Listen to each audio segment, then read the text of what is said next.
Es el fin. El fin, en serio. El jorobado traidor llevó a los inmortales al sendero oculto. ¡Esta batalla se acabó, Leonidas! Esta batalla se acaba cuando yo diga que se acaba. Por la mañana los inmortales nos rodearán. La entrada angosta caerá. ¡Espartanos! ¡Prepárense para la gloria! ¿Gloria? ¿Estás demente?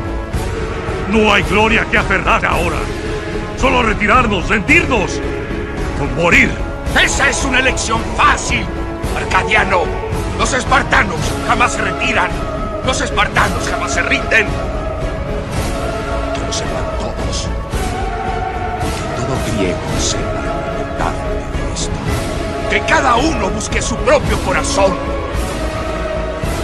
Pero cuando lo hagan, encuentra el tuyo. ¿Sabías que una batalla de hace más de 2500 años conecta con los últimos días? ¿Qué tienen que ver 300 soldados espartanos con la profecía de 2300 tardes y mañanas? Quédate conmigo hoy, enfrente de nuestros ojos, y lo descubriremos juntos, así que al final te sorprenderás.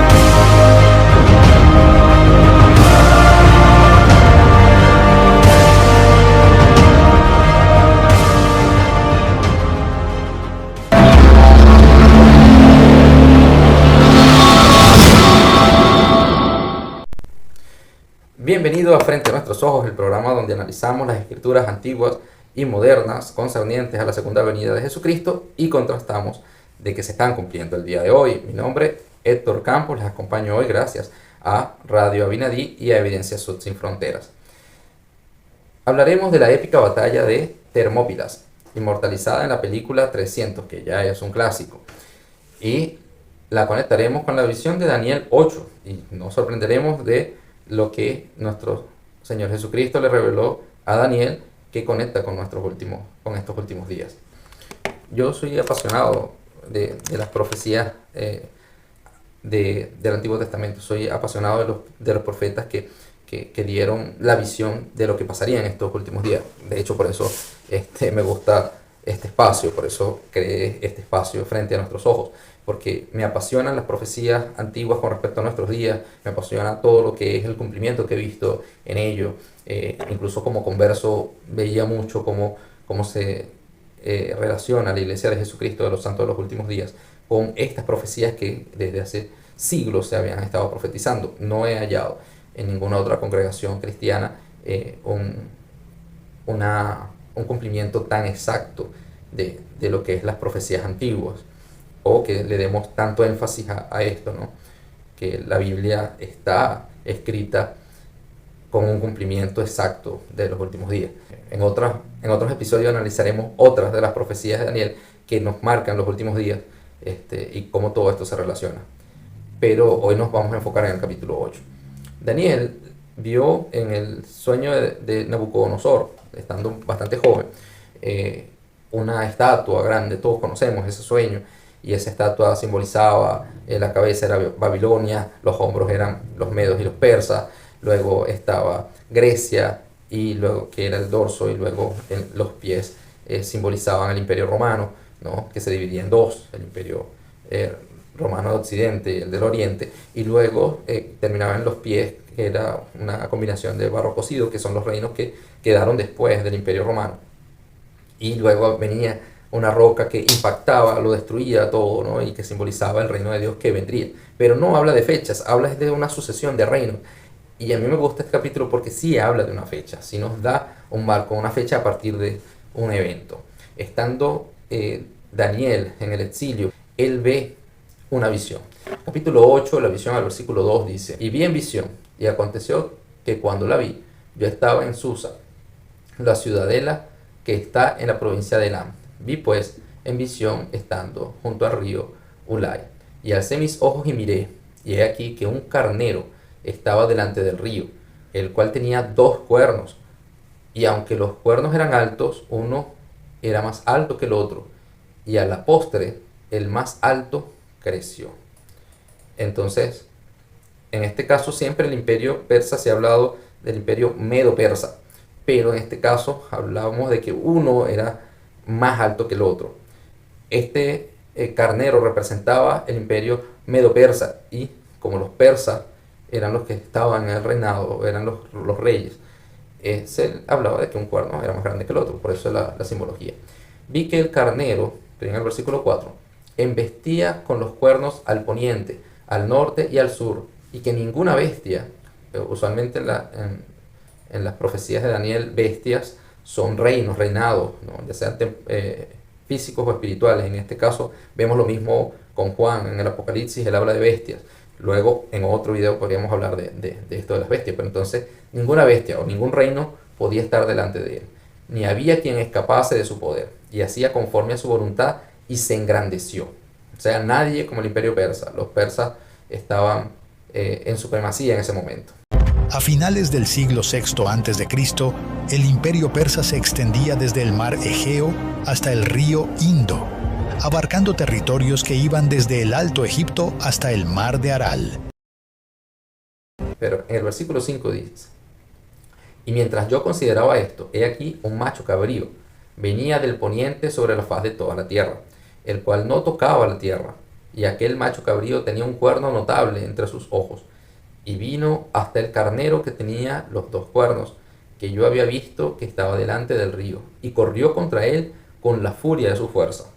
Y lo vi llegar junto al carnero, y se enfureció contra él, y lo hirió, y le quebró sus 2 cuernos, porque el carnero no tenía fuerzas para mantenerse delante de él. Lo derribó, por tanto, en tierra, y lo pisoteó, y no hubo quien librase al carnero de su poder. Entonces el macho cabrío, más adelante en este mismo capítulo, el ángel Gabriel le explica que es el imperio. El macho cabrío es el imperio naciente de Grecia, que iba a venir. Había un cuerno notable. ¿Cuál es el cuerno notable? Recordemos que después de la batalla de los 300 espartanos, viene la supremacía de Alejandro Magno. Este es el cuerno notable, que termina de destruir el imperio persa y se apodera de lo que es el imperio antiguo. Yo hoy en este capítulo quiero enfocarme de lo que le dice el ángel Gabriel a Daniel y todo lo que simboliza esto. En el versículo 18 dice: entonces oí a un santo que hablaba, y otro de los santos dijo a aquel que hablaba: ¿hasta cuándo durará la visión del continuo sacrificio y la transgresión asoladora que pone el santuario y al ejército para ser pisoteados? O sea, ¿hasta cuándo va a ser todas estas cosas? ¿No? ¿Hasta cuándo va a ser pisoteado los convenios? ¿Hasta cuándo va a ser el fin del continuo sacrificio, ¿no? La visión del continuo sacrificio. Esto es interesante. Daniel hace énfasis una y otra vez de que Dios ha eliminado el continuo sacrificio, o de que el pueblo, ¿no?, de alguna manera se ha olvidado de Jehová y ha dejado el continuo sacrificio, o incluso que naciones han impuesto el fin del continuo sacrificio. Lo dice en diferentes formas para hablar de que hay un pacto que se ha roto, de que el pueblo de Israel no es el mismo, no tiene el poder para librarse por medio de los convenios que antes se hacían en el templo, ¿no? Él lo habla muchas veces, y habla con esperanza de cuándo va a ser ese momento en que ya por fin vamos a poder tener un continuo sacrificio, un sacrificio de Dios, a Dios, perdón, ¿no? ¿Cuándo vamos a tener nuestro propio reino? Básicamente es lo que está diciendo. El versículo 14 dijo: y él me dijo, hasta 2300 tardes y mañanas, luego el santuario será purificado. Esto es genial. Entonces nos da un tiempo específico, hasta 2300 tardes y mañanas. Entonces, ¿cuánto es esto? Bueno, vamos a ir a algunas escrituras, ¿no? Pero primero debemos ver que cuándo comienza la profecía, desde cuándo comenzamos a contar 2300. Y empezamos a contarlo desde el vencimiento, desde que el macho cabrío da la embestida contra este carnero, contra el imperio medo-persa. En el año 480 a.C., Leonidas con su grupo lograron frenar al imperio persa. Entonces tenemos el comienzo. Vamos a leer dos escrituras para entender cómo son las profecías de Dios. Se dice 2300 tardes y mañanas, o sea, 2300 días. No pasó nada después de 2300 días de esa batalla. Pero en Números 14:34 leemos: conforme al número de los días, de los 40 días en que reconocisteis la tierra, llevaréis vuestras iniquidades durante 40 años, un día por año, un año por cada día, y conoceréis mi castigo. Otra escritura, Ezequiel 4:6, dice: y cumplidos estos, te acostarás sobre tu lado derecho por segunda vez, y llevarás la iniquidad de la casa de Judá 40 días, un día por año te he fijado. Entonces vemos que las profecías de Dios, un día por año. Entonces no serían 2300 días, serían 2300 años. Y del año 480 menos 2300 nos da el maravilloso número de 1820. En 1820 comienzan los últimos días. En 1820 Dios deja de permitir que los santos sean pisoteados, como dice el ángel allí, y empieza el tiempo de la construcción del reino de Dios en los últimos días. Los últimos días comenzaron en el año 1820. Las escrituras que hablan de los últimos días siempre van a ser después de 1820 para acá. Y eso nos ayuda a entender cómo se ha estado desarrollando el plan de Dios en todos estos años, ¿no? Y hay muchas cosas que podemos aprender de esta batalla de los persas. Primero, de los espartanos. Estos guerreros estaban dispuestos a todo con tal de defender sus valores. Tal vez no sus principios, tal vez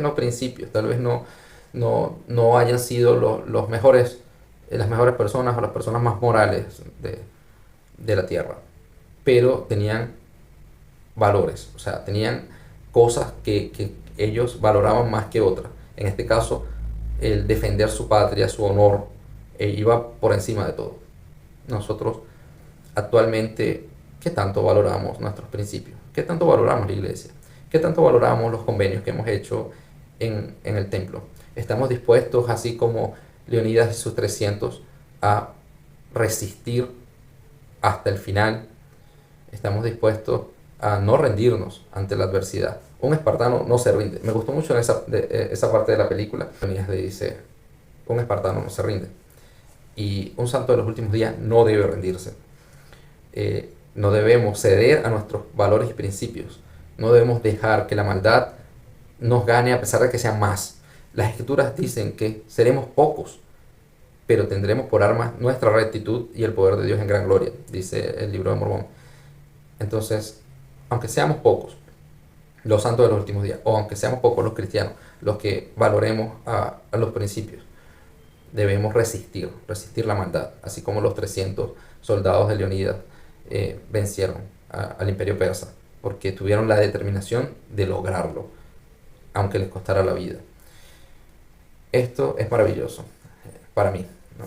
José Smith en 1820 dijo haber visto una luz, y en esa luz a dos personajes que en realidad le hablaron, y él lo sabía, y sabía que Dios lo sabía, y no podía negarlo. Me encantan las palabras del profeta José Smith con respecto a esto. En 1820 comenzó los últimos días, y somos parte de algo maravilloso. ¿Qué tan comprometidos estamos con esta obra? Estamos restaurando Israel, estamos trabajando para que el pueblo de Dios crezca, se fortalezca y podamos llenar la tierra, así como lo vio Daniel en la profecía: una piedra cortada, no con mano, rodó y llenó toda la tierra. ¿Qué tanto estamos haciendo para lograr el objetivo de Dios de esto? Mis estimados, espero que les haya gustado. Si te gustó, comparte y abre las escrituras, porque los tiempos están cambiando y las profecías están frente a nuestros ojos.